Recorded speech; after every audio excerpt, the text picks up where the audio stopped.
Hi guys, hope you're all doing well today. In this video I'm going to talk about chest development and what you might be able to do to improve upon that. You may be underwhelmed by your kind of chest size in comparison to other body parts. You may already be quite strong on the compound lifts for your chest but don't seem to notice that carry over to the muscular development. When we first start training, chest is always quite high on the priority list for muscle parts, at least for myself. I always wanted an Arnold-esque chest. That's the expectations, and unfortunately a lot of the time we're drastically underwhelmed by what we can actually achieve. So first and foremost, we have to have realistic expectations.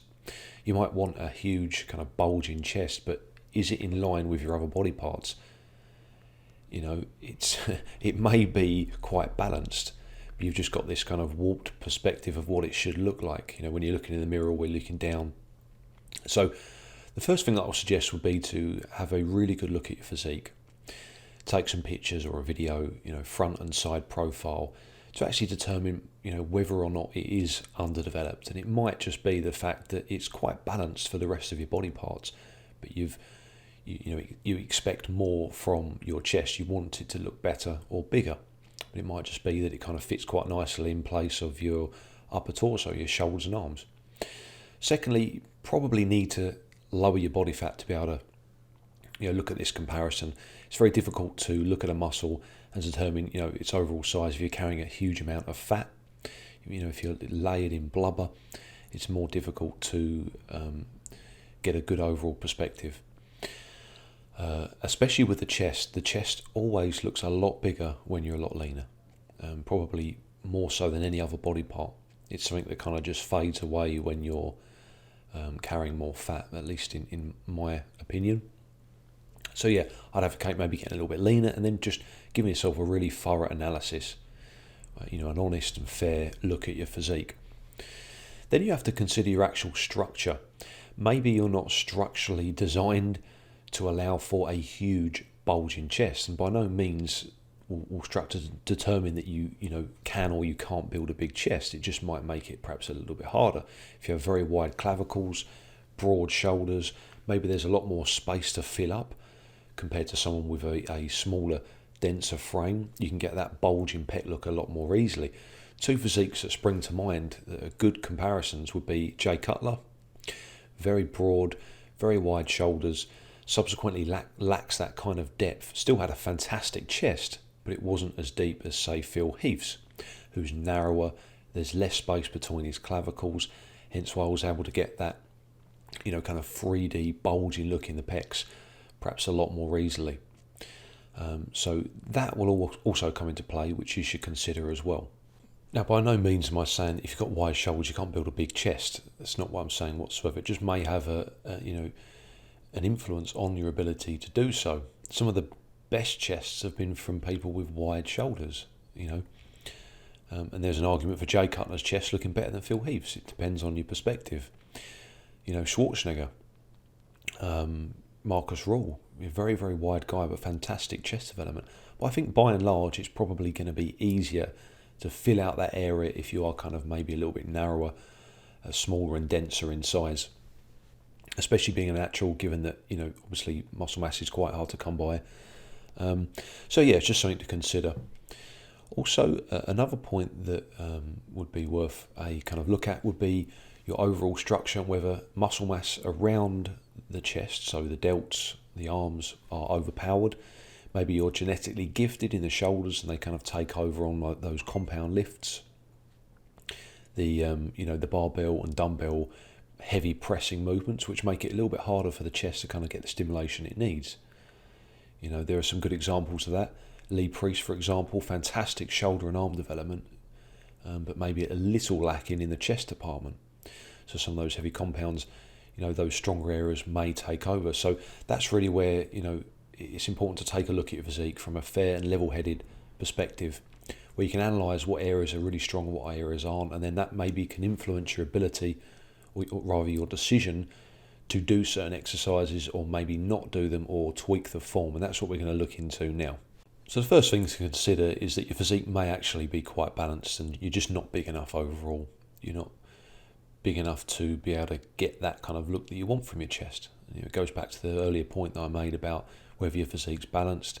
So it may just be a case of continuing what you're doing, and just giving it a bit more time. Then you may not actually be strong enough in the chest. Your chest, on your heavy compounds might be slightly weaker than it needs to be. For example, you might only be bench pressing 70k for 5 reps, but overhead pressing 65 for 5, which obviously is quite unbalanced given that the bench press is a lot easier. You might still only be, dumbbell pressing 20 to 25 kilos. It's not going to be enough weight to kind of build the muscle mass you want to see to get those rounded pecs. So it might just be a case of kind of going back to the drawing board and focusing on building up those heavy compounds to build up that base strength on the chest movements. Then you've got to look at your form. Is your form adequate? Does it allow for good stimulation of the chest when you're pressing? Is your form consistent? Is it rigid? Is it under control at all times? So, you've got to look at the basic stuff first and foremost. And I think, honestly, for most people that are unhappy with their chest development, it really is a case of just being not big enough in general. You've got this warped mentality of what your chest should look like, but your arms and shoulders and back aren't anywhere near that kind of level to elicit having that chest muscle mass. Have you ever seen a really skinny guy walking around with a big chest? It's just not going to be possible. It has to be balanced. So I think for the most part, it comes down to really just accumulating more muscle mass overall to warrant kind of building up those pecs that you think that you should be able to see. Okay, so let's say you've been training for quite some time now, a couple of years. Your bench press is up to 100k for 10 reps, done really well, good level of strength. You're towards the end of the rack on the dumbbell pressing, flat or incline, but you're still noticing that your chest is underdeveloped in comparison to other areas. It's not as strong aesthetically as you want it to be. So what have we got to do? Well, there are a few things that you can do. First and foremost, it's foolish to think that lifting with the same kind of training protocol, with the same form, and just continuously adding weight will rectify your problem. It won't. You will be disappointed. It doesn't matter if you get your bench press up to 180 kilos. If your chest isn't developed in comparison to your shoulders and arms at 100, 120 kilos, it won't be at 180. So you need to think outside the box and change some things. And I'm all for progressively overloading training, sticking to a few simple lifts and progressively overloading that over a period of months or years without changing that. But if a body part is already underdeveloped and you just keep doing the same, expecting it to somehow just magically grow, at a faster rate than other areas, then you need to think again, because it just doesn't work like that. There are examples of this. The recent shredding video that Alpha Destiny did, I noticed that he's in really good shape. He's done well. This is a guy that could bench press 180 kilos, yet his chest is still quite underdeveloped in comparison to his delts. I can't bench anywhere near 180 kilos, but my chest is a lot more developed than his. Not saying it doesn't look good or anything, but there's clearly a disparity between sometimes the amount of weight that you can lift on the heavy compound movements and your actual development of that muscle that you're meant to be stimulating. So what can we do to then rectify that? We're going to list a few changes that you can maybe add into your routine or tweak certain exercises to maybe speed things up a little bit in your chest development. So the first change that you can implement into your training protocol would just be to do more work. It sounds really, really simple and really obvious, but I don't see it being used much. I think people just expect to get different results from doing the same stuff all the time. This comes back to just thinking, okay, I'm going to add more weight on the bar. I'm just going to push it harder. Well, it just doesn't work like that. So, you could maybe do 2 sessions of chest a week if you're doing, a normal 5-day split. You're training everything else once a week and you do chest twice a week. Try that out for a few weeks. You could even do 3 sessions, or you could do daily chest work.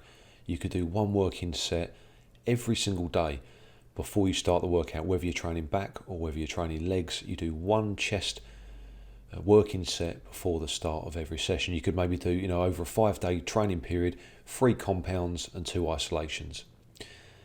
It's going to add up, and over time you may see some changes.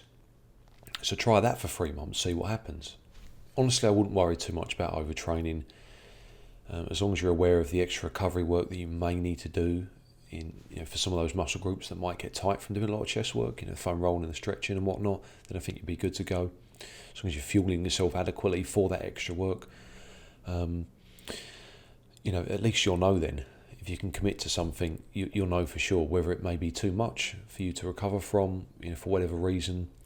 Then at least you can say you've tried. That's the mentality I would have, rather than asking yourself what if. So that's the first thing I'd recommend. In general, just trying somehow to increase the amount of workload you're doing on that area. Okay, so next point I'm going to talk about is the exercise selection for your main compounds. Obviously very important and can drastically influence your ability to put on muscle mass. So first things first, you don't need a bench press. It's not completely imperative to building a big chest. You can still build a great chest without ever doing bench press. Much the same as you can build fantastic legs without doing the squat. Although definitely I would say the squat is more valuable for leg mass than the bench press is for chest mass. There are so many alternatives to the bench press that offer a really good stimulation of the chest that it's not an exercise that you need to be so stubborn with, in your exercise selection. Don't be scared of changing it to something else. So what can you do? What are good alternatives to the bench press? Well, first and foremost, you can maybe consider moving on to the Smith machine. Obviously, it's still a compound movement, but it's a fixed trajectory. So I'd recommend perhaps a very subtle incline, flat, or even better, a subtle decline. That's going to place more emphasis on the chest. You're going to be less reliant on your shoulders. I generally feel, my experience and with clients, that it's a little bit easier to then focus on the chest as opposed to the shoulders. If you're already benching and your shoulders are kind of taken over, then maybe go to a decline. Even better on the Smith because it's a fixed trajectory. You don't have to worry about keeping the bar stable, and you can really focus on the pecs. Second to that would be machine work as well, which is also obviously a fixed trajectory.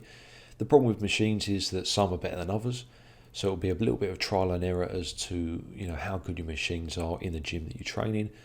You have to ascertain whether it's going to be worth your while to use that machine. Is the trajectory good? Is the bar placement, the handle placement good? Is a grip comfortable, etc., etc. But again, I'll suggest either a very slight incline. You don't want to go too high, because if your shoulder's already taken over on a bench and you're going to slam the incline on the machines, it's just going to accentuate that even more. So I would really recommend a flat or a slight decline angle on those machines. A lot of them are really, really good. They just have that nice kind of subtle decline, which just makes it easier to place more emphasis on the pecs as opposed to the shoulders. So they're two lifts that you can consider. And obviously there are a lot of different machines that would tax the pecs in slightly different ways. You have to try them out. Thirdly would be dips. Dips are a fantastic exercise for the chest. You must be able to distinguish between dips for your chest development and for your tricep development. Two very, very different exercises. Obviously the former is much more leant over. You really try and emphasise that stretch at the bottom of the movement. You don't have to come up quite as high. Obviously, the higher you go, the more emphasis you place on the triceps. But it's a fantastic exercise and really, really makes it easy to get that mind-to-muscle connection on the chest, which you might find difficult on the likes of the bench press. So there are three alternatives that you could use as your heavy kind of compounds, where you're really focusing on progressive overload, lower to moderate rep ranges at the start of your workout when you're strong. Now, what happens when you still want to bench press? You want to accumulate more strength on the bench press, but you still also want to build a bigger chest. You don't feel the bench press is doing that. So a few alternatives to that. We can look at tweaking the form of the bench press, and then we can look at the exercises that you can do around that and how you would structure your workouts in terms of compounds versus isolations.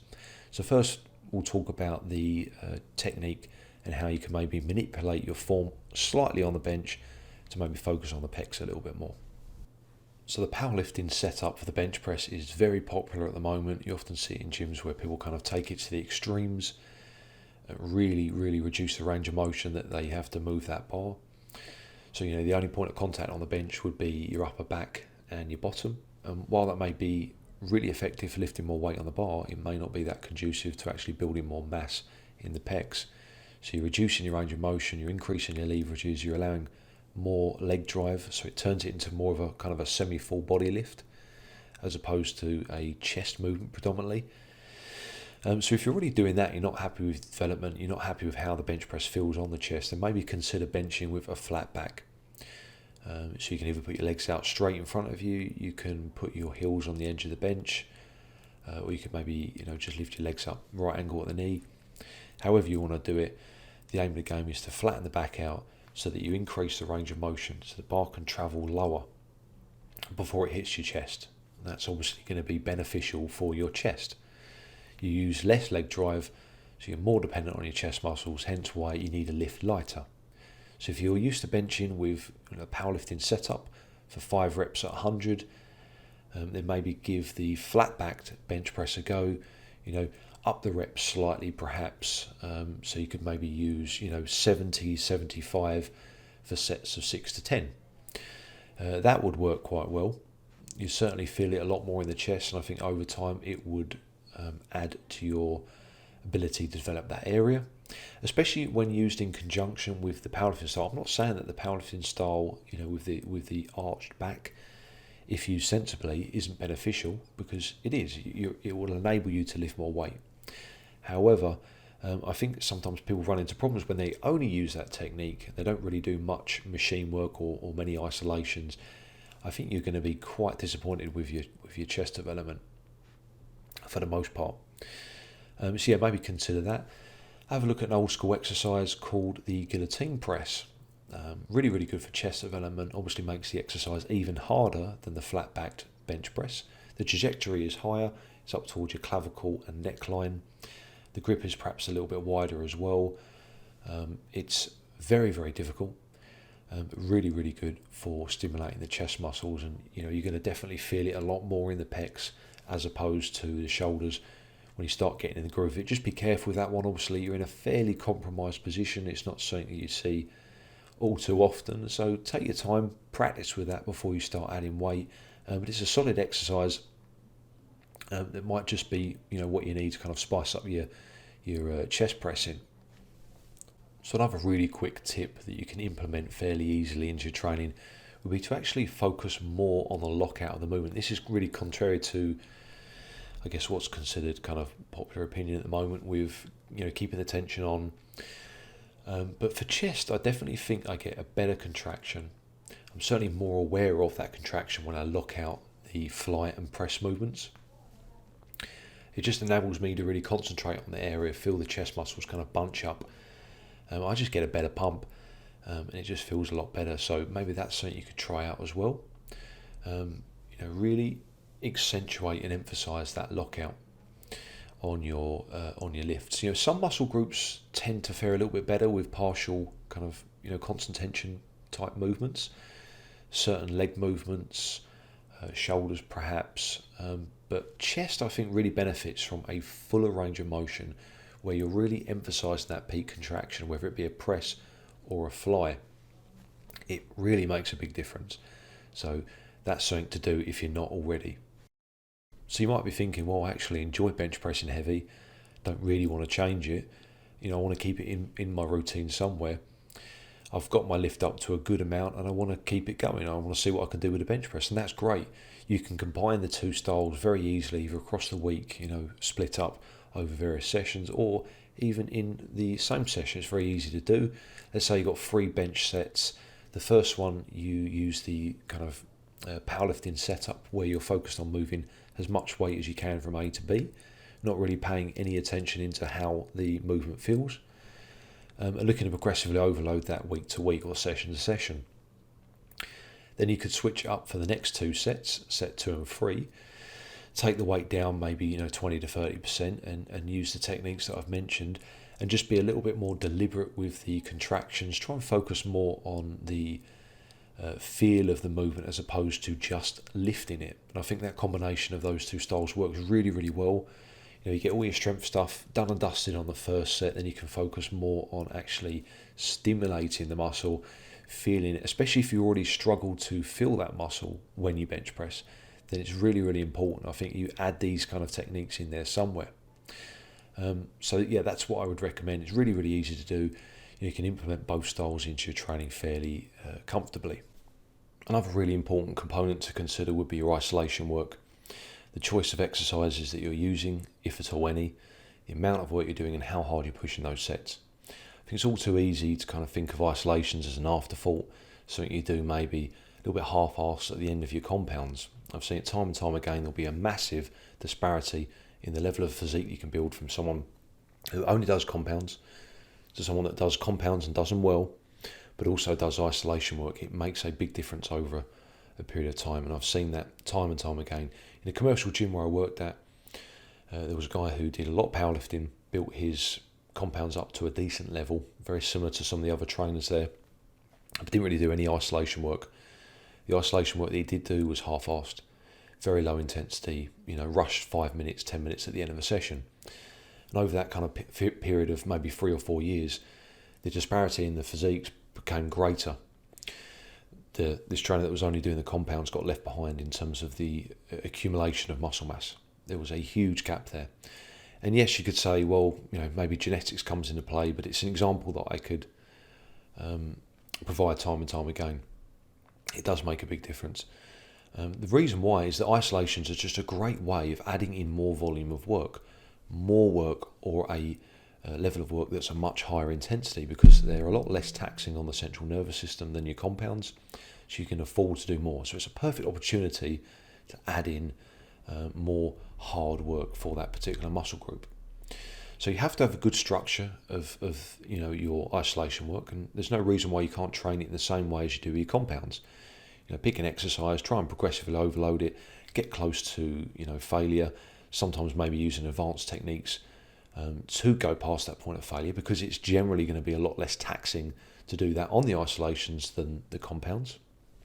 You can only do so much high intensity work on the likes of the bench press before you kind of probably burn out if you don't manage it properly. The isolation work's a lot easier to do that. So pick an exercise that feels comfortable, that you're able to load up fairly heavily. Don't be scared of dropping the reps down to maybe 7 to 10 or so. I would recommend maybe the open grip pec fly machine. I'm not keen on the closed one, just don't rate that at all. Either the dumbbell flies or the downwards cable fly, so where your body is parallel to the floor, you're able to get your weight over the cables and you're able to lift a lot of weight. So those three I would rate very highly. Avoid any kind of newfangled fancy chest isolation with dumbbells. Just stick to the basics and do them properly. Either go down the route of higher volume, maybe just do a set or two at really, really high intensity, using some of those advanced techniques. And over time, you'll see a big difference in your overall chest mass. Flies are a really good exercise for chest, and I think there's going to be a clear difference in chest mass between someone that uses flies properly and someone that doesn't. So this brings us on to the next point, which would be advanced training techniques. And obviously with your isolations, it's a great way to incorporate that into your training, because the overall fatigue that builds up is a lot less than with the compound. So it's kind of a great way to experiment with some of the more advanced techniques. I'm not going to go into all of them. Obviously you've got your rest pause, which can be used quite efficiently on the compound sensibly as well. Drop sets, you've got your negatives and what have you. If you're training with someone, you could do maybe force negatives, assisted reps. But I would say one technique that you really have to try if you're struggling to kind of build a bigger chest, you're doing already a lot of compounds and your compounds are up to a fairly good level, and you can't feel your chest when you do your bench press, for example, try pre-exhaustion. It's a fantastic technique that's really, really underused and makes it a lot easier to focus on the target muscle group on your compound movement. And the fly to bench press combo works especially effectively. It's a fantastic combo. Really good for rehab as well. If you've got shoulder pains when you're benching, which I discussed in a previous video, I'll link that in the top right hand corner. But superb for getting an easier mind-to-muscle connection in the chest and to be a lot more aware of your pecs when you're benching. So I'm going to explain the technique now.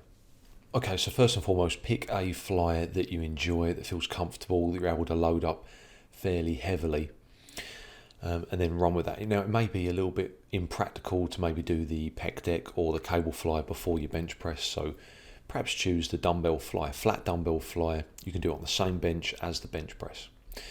So set the bar up as you would usually, pick some light dumbbells and maybe just go for a few warm-up sets. So 10 to 15 reps on the flyers, 5 to 10 reps on a bench press, and then go up slightly more, 10 reps on the flyers, maybe another 5 reps on a bench press. Do one more warm-up, maybe 5 to 8 flyers before 3 to 5 reps on a bench, and then you're into your working set. So you go for a good amount of weight, somewhere maybe where you can aim between 10 to 15 reps on the flyers. It's still fairly heavy. You want to be reaching failure within that point, and go for an all-out set, everything you've got. Then immediately go into your bench press. You want to be loading your bench press up for a weight that you can maybe manage for, say, 5 to 10. Bearing in mind that it's going to already be a lot harder because you're coming into it pre-fatigue. So if usually you would bench press 100 for 5, then what I would recommend would probably be 80 to 85 for 5 plus reps. And you go from your flyers immediately into your bench press, and you just see what you can do. Get as close to failure as possible. Obviously be sensible if you're training on your own. Fatigue will build up a lot more quickly than you expect, but you'll also feel it a lot sooner in the chest. You'll be more aware of the pecs when you bench, and the pump is just mind-blowing. Even if your reps are fairly low. I've done it with maybe sets of 3 to 5 before, and the pump is just mind-blowing. So I'd strongly recommend using this tactic. It doesn't have to be exclusively bench press either. If you want to maybe use a Smith machine or a horizontal chest press, for example, then you can do that. And you can do any of the fly movements prior to that. Works really, really well. It's a great way for really amping up your training. It is very debilitating, so I'd probably recommend only like one all-out set on that before maybe choosing another exercise or backing off a little bit and doing a bit more volume. Give it a go if you haven't. I think you'll be pleasantly surprised with the effects it has on your chest development over time. First and foremost, it will just feel great, and you want to do more of it because it's just that effective in getting a pump and a really kind of good response quickly. So now the last few points I want to talk about outside the training is kind of the setup of the overall week. Make sure that if you want to build your chest, and if you feel your chest is lagging, that you organise your week to accommodate for that. So if you're doing a split, you want your chest at the start of the week, after your rest days over the weekend, to make sure you've got enough energy going into those sessions. Maybe put in a little bit more food prior to that training day, in and around that session, to allow you to really train that area hard. Plenty of energy going into the gym. If you're doing maybe a full body workout or push-pull, make sure your chest movements are at the start of the workout. So you're going into that with maximal energy, maximal focus, and you can really concentrate on seeing some progression in that area. If you're doing push-pull, for example, obviously you've still got to train shoulders on your push day, but you probably want to start off with your chest work, then your shoulders, especially if your shoulders are kind of taken over on the movements like bench press. You don't want to be doing chest work after shoulders because it won't be anywhere near as effective. So that's one thing I would definitely consider, getting the structure of your overall week right. Obviously basics like sleep, hydration are all very important. And as I said before, maybe spiking the food up in and around that session that you plan to do chest on. More calories than the day before, maybe like a refeed or a cheat meal, can sometimes help your energy levels going into that session. So that's pretty much all of the points I want to talk about in this video. There's a link in the description box for a PDF, an example protocol that you can use for your chest training that may help you out. So just to recap, first and foremost, realistic expectations. If you've only been training for a year and your chest isn't kind of the way you want it, then you're probably going to have to do more training. You can't expect to see that kind of muscularity early on. Strength will come before size, remember that. And then just doing more work. It may just be a case of doing more chest training, adding more volume over the week. And of course your genetics, a certain disposition to be able to build muscle, your insertions, your width will come into play to a certain extent. The choice of exercise you do with your compounds, maybe moving away from bench press or combining both bench press with perhaps Smith work or machine work to really focus on the chest development, tweaking your form on the compounds to maybe better focus on the chest muscle. Then we've got the use of isolation work, how much you're doing, how hard you're training, making sure that you're structuring it properly, and then advanced techniques, which there are a number of. I think really good one, really underrated, is your pre-exhaustion, which is just fantastic. Give that a go if you haven't already. And then obviously the structure of your training week outside of training, the fuel, the rest, the energy levels going into sessions. Make sure you're organising your chest work at the start of the week or at the beginning of your upper body sessions or full body sessions. You've got maximal energy, maximal focus going into those workouts. So that's pretty much it. If you enjoyed the video, then please give it a thumbs up. Don't forget to check out the description box for a link to my website. I offer online coaching exclusively for natural lifters. So if you're interested in that, fill out the form and I'll get back to you as soon as possible. So thank you once again. Stay strong.